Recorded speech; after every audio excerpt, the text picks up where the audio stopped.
E no vídeo de hoje, a religião da humanidade antes do dilúvio, um texto escrito por Jefferson Magno Costa, publicado no jornal Mensageiro da Paz em novembro de 1992. O povo que não conhece a sua história está condenado a repeti-la. Análise histórica e crítica sobre o pentecostalismo universal. Se inscreva, curta e compartilhe.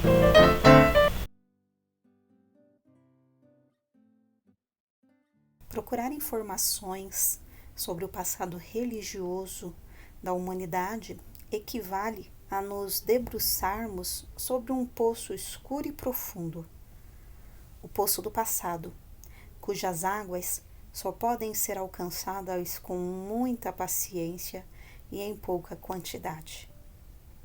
Quem se debruça sobre esse poço deve antes ser conscientizado de que as suas águas são escassas, porém suficientemente cristalinas para confirmar o que a Bíblia diz sobre o passado religioso da humanidade. Sondemos cautelosamente esse poço à procura de vestígios da crença dos primeiros homens sobre Deus, sobre a forma como o cultuavam e como reagiam diante da morte. Tentemos também descobrir como a idolatria entrou no mundo. Nessa contemplação, devemos ser pacientes e cautelosos para não perdermos nenhuma gota dessa água que aí está há milhares de anos. Se a sombra do nosso corpo, esse barro que nos impede de subir às alturas e sondar os abismos, não interceptar a passagem da luz que desce até a superfície das águas, que imagem veremos refletida no fundo do poço? O primeiro homem à procura do seu Deus. Posso vê-lo daqui, esse homem de alma pura, caminhando sobre um solo ainda virgem de outras pegadas humanas, solitário e grandioso nos seus pensamentos e coroa da criação. Esse homem está pronto para a felicidade e o infortúnio quando lhe surgir a mulher. Posso vê-lo daqui, esse homem de alma pura, caminhando sobre um solo ainda virgem de outras pegadas humanas, solitário e grandioso nos seus pensamentos e coroa da criação. Esse homem está pronto para a felicidade e o infortúnio quando lhe surgir a mulher. Posso vê-lo com um semblante semelhante ao meu e ao dos meus irmãos que hoje povoam a terra, e não como um ser meio gente, meio animal, dotado de costumes brutais, caminhando curvado, armado de tacape, comunicando-se através de grunhidos ininteligíveis e comendo carne podre. Não, esse não é meu antepassado. Não é o homem que Deus criou para, através dele e da companheira que lhe deu, iniciar a raça humana. Um ser assim primitivo e animalesco nada teria de sua imagem e semelhança, e tampouco seria capaz de ouvir a sua voz. Adão deu nome a todos os animais domésticos, às aves do céu e a todos os animais do campo, e isto não poderia ter sido realizado por um homem de cérebro subhumano. Além do mais, seus filhos Caim e Abel possuíam conhecimentos elementares de agricultura e pastoreio. Caim foi o primeiro homem citado na Bíblia a edificar uma cidade, e Jubal e Tubal-Caim, representantes da 7ª geração desde Adão, foram respectivamente pai de todos os que tocam harpa e flauta, e mestre de toda a obra de cobre e de ferro. Portanto, não podemos aceitar que tais homens tenham descendido de antepassados de espécie inferior, como querem Darwin e seus continuadores.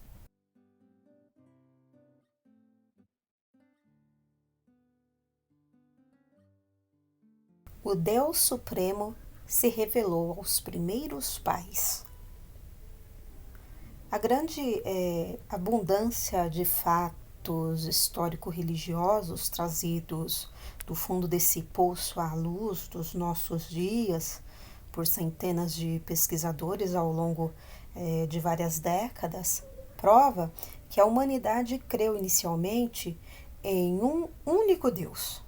Os deuses vieram depois. Eles entraram no mundo pela porta que o pecado abriu na consciência dos primeiros seres humanos.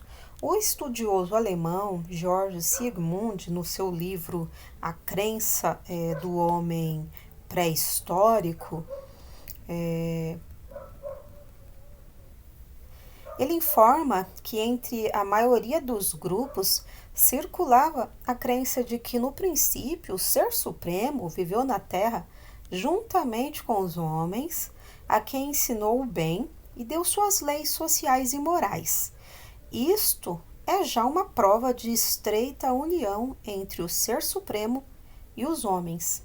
Em quase todos os povos das culturas primitivas, existe o significativo ensino de que o Ser Supremo, após haver abandonado a terra por alguma culpa dos homens, foi para o céu, que é agora o lugar de sua residência.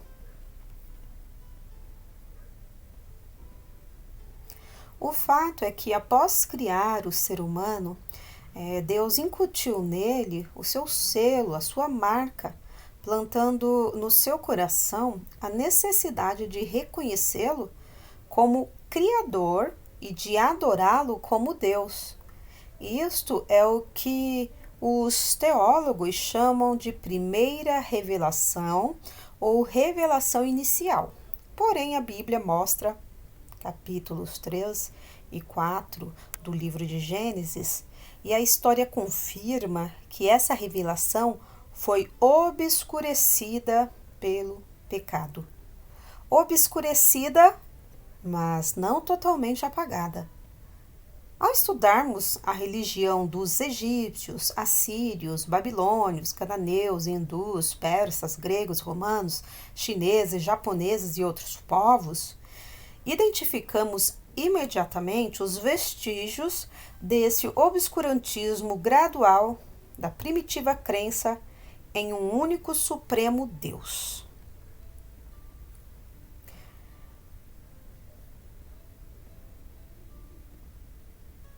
O livro O Fator Melquisedeque, o Testemunho de Deus, escrito por Don Richardson, apresenta uma vasta documentação sobre a existência de vestígios dessa revelação inicial entre os povos. Deus não se deixou ficar sem testemunho, pois esse testemunho penetrou nas trevas da impiedade em quase toda parte, até certo ponto, é a afirmação com a qual Don Richardson poderia resumir em seu livro. É importante assinalar que, meio século antes de Don Richardson apresentar ao público evangélico o resultado de suas pesquisas, o etnólogo suíço Guilherme Schmidt, uma das maiores autoridades mundiais sobre o passado do ser humano, havia publicado o produto de quase 20 anos dedicados ao estudo desse fascinante tema. No seu gigantesco trabalho de pesquisa, Schmidt dispôs as religiões dos povos primitivos em um esquema de ciclos culturais. O resultado foi uma obra dividida em 12 volumes sob o título A Origem da Crença em Deus. Esse incansável pesquisador conseguiu demonstrar, com abundância de provas, o grandioso fato de que houve uma primeira revelação de Deus ao homem no início da formação da humanidade, e essa revelação deixou suas marcas em todos os povos, em todas as religiões do mundo. Essa obra foi concebida com entusiasmo e admiração pelos grandes estudiosos da cultura humana, e sua autoridade foi reconhecida até pelos adversários ideológicos de Smith. Outros estudiosos uniram suas vozes com a de Guilherme Smith e confirmaram que essa crença no Ser Supremo sempre esteve presente entre os mais antigos povos. Discursando em 1920 para centenas de cientistas na Universidade de Leiden, lá na Alemanha, o renomado antropólogo holandês ele declarou que a crença no Ser Supremo nasceu da impressão que o mundo, como totalidade, produziu no homem primitivo, enquanto que a crença nos outros deuses menores nasceu mais tarde, das impressões que os aspectos particulares da natureza causaram no homem.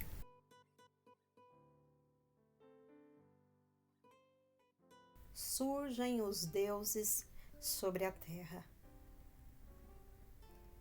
Esta declaração do antropólogo holandês está baseada na seguinte linha de interpretação da conduta religiosa do ser humano.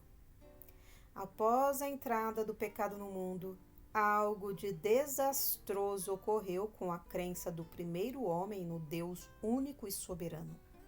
Com exceção de um pequeno grupo, a humanidade degenerou ao longo dos séculos para a crença em vários deuses.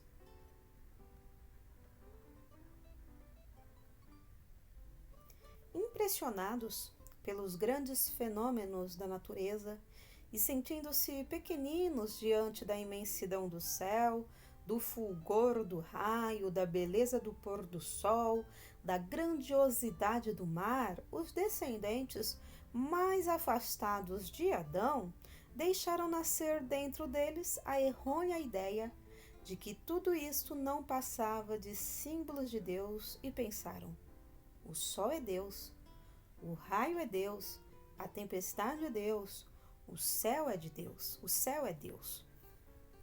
Consequentemente, o céu, o sol, o relâmpago, o trovão, o vento, a água, o fogo, as pedras, a lua, as árvores e os animais passaram a ser cultuados.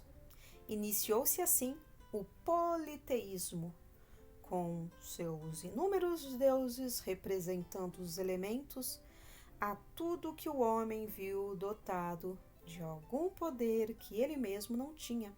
Então, ao ceder à tentação de fazer para si imagens desses deuses, a humanidade caiu na idolatria. Cortar. Cortar essa rouquidão. Vamos lá. Gravando. Por este motivo, ao examinarmos atentamente os documentos primitivos das velhas religiões, deparamo-nos com flagrantes ideias contraditórias. Junto à crença em um Deus espiritual e elevado, encontramos a crença em deuses materiais e visíveis. Junto à adoração a um Deus único, vemos o culto a inúmeras divindades. Afastando-se do Deus santo e justo, os homens passaram a crer em deuses grosseiros, imorais e cheios de vícios. Qual seria a explicação para semelhante comportamento? A resposta está na milenária influência que Satanás e seus anjos têm exercido sobre a humanidade. Além de induzir o primeiro casal a cair no pecado, ele aproveitou a natural inclinação do homem para admirar e temer os fenômenos e elementos da natureza e passou a trabalhar para que o culto que o homem dirigia a esses elementos e fenômenos fosse disfarçadamente dirigido a ele e aos demais espíritos que o acompanham.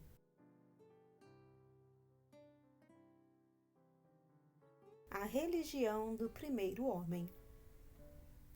Portanto, no que diz respeito à mais antiga concepção religiosa do ser humano, a conclusão é que se chega ao examinarmos as afirmações dos historiadores e dos testemunhos contidos na Bíblia, é que Adão falou aos seus filhos sobre a existência do Deus Supremo e Único, e esse conhecimento foi transmitido sucessivamente para as novas gerações. Então, a religião da humanidade, antes do dilúvio, está fundamentalmente alicerçada nessa crença. Todavia, com o passar dos séculos, muitos descendentes diretos de Adão saíram em busca de outras regiões onde abundavam a caça, o solo fértil e os frutos silvestres. Frutificai, multiplicai-vos, enchei a terra e sujeitai-a. Gênesis 1:28. E após peregrinarem durante vários anos, acabaram se isolando completamente das outras famílias estabelecidas nas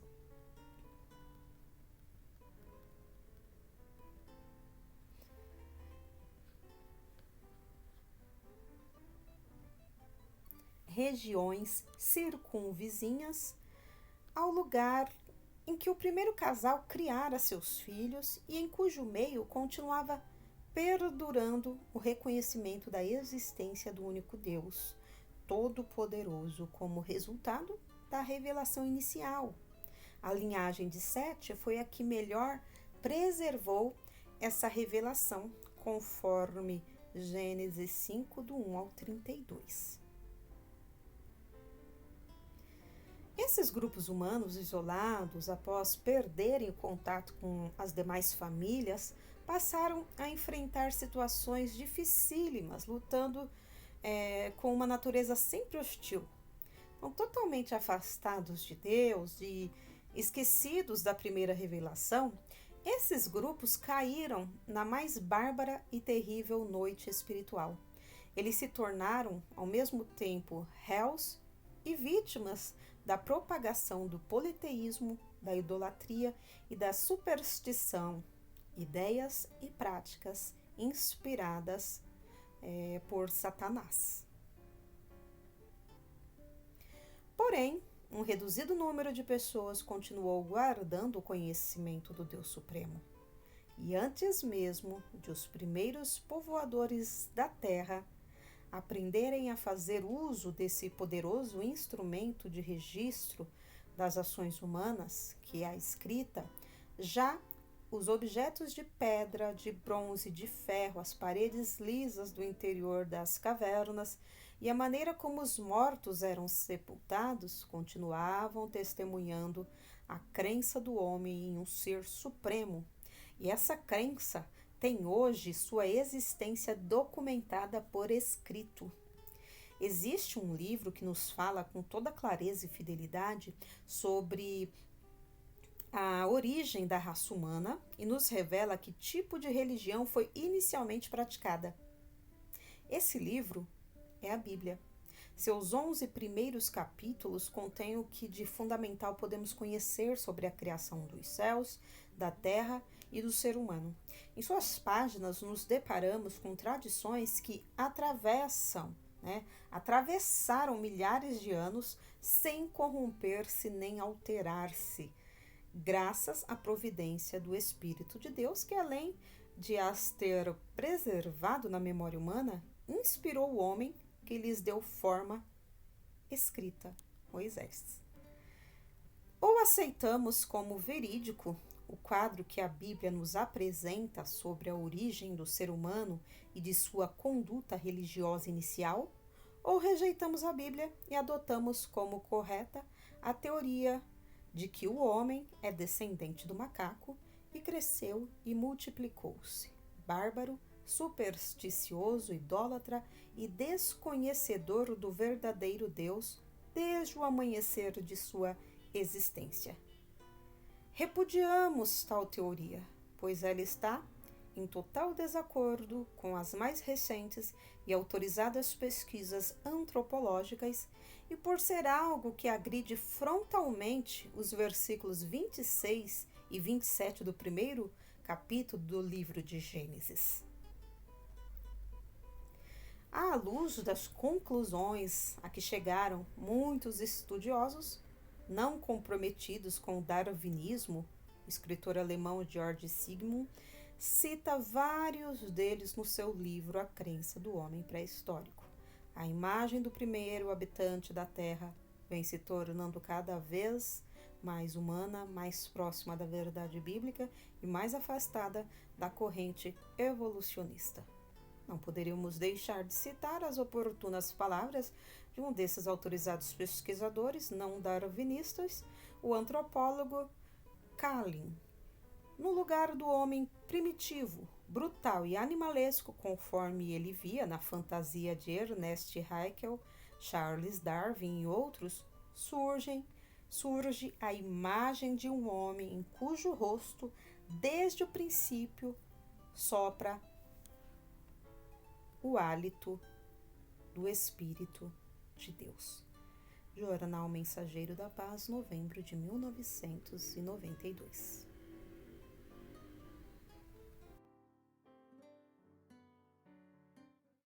Porque nada podemos contra a verdade, senão pela verdade. 2 Coríntios 13:8. Se inscreva, curta e compartilhe. Análise histórica e crítica sobre o pentecostalismo universal.